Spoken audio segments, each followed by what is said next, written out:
Je suis tombé à terre. Jeff Panaclock raconte le burn-out dont il a été victime, il y a 3 ans. En interview sur RTL, Jeff Panaclock a raconté en toute franchise le burn-out qu'il a frappé de plein fouet il y a 3 ans.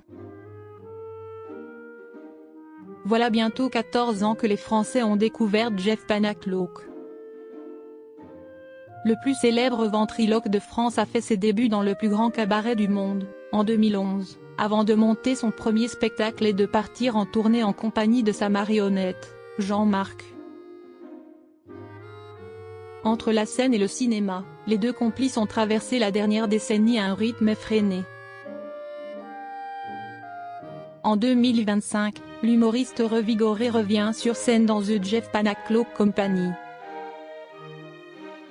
Le spectacle rouvre les portes de son univers aussi fantastique que décalé où se côtoient des personnages complètement détraqués le temps d'une soirée.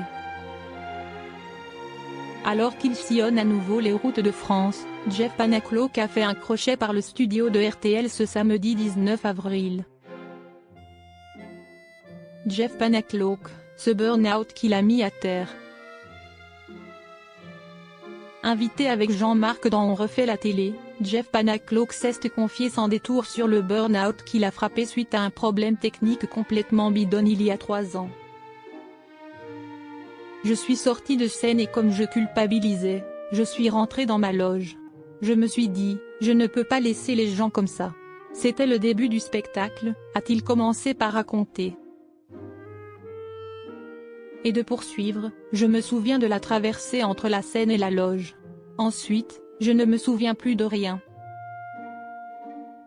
Si est-il vraiment quelque chose que j'ai occulté totalement? Je suis sorti de scène et je suis tombé à terre. Mon chauffeur garde du corps m'a relevé et je lui ai dit, il faut que tu m'emmènes à l'hôpital parce que ça ne va pas. Jeff Panaclock, pourquoi a-t-il fait un burn-out? Jeff Panaclock ne se voile pas la face, ce burn-out lui a complètement servi de leçon. Le camarade de Jean-Marc sait aujourd'hui qu'il doit davantage s'écouter. À un moment donné, je faisais plein de choses. J'allais dans toutes les émissions. Je faisais des sketchs qui devenaient de moins en moins drôles parce que je ne savais plus ni quoi écrire ni comment être drôle, raconte-t-il lors de son passage sur RTL. Sa fierté? Ne pas avoir cédé aux anxiolytiques.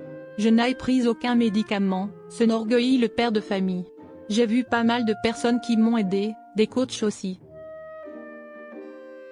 J'ai fait pas mal de choses pour travailler sur moi-même, mais sans médoc. La tentation était pourtant grande. J'ai vu un psychiatre qui m'a dit, je vais vous donner des médicaments pour dormir. J'ai pris l'ordonnance et je l'ai jetée en arrivant à la maison. Une volonté d'acier.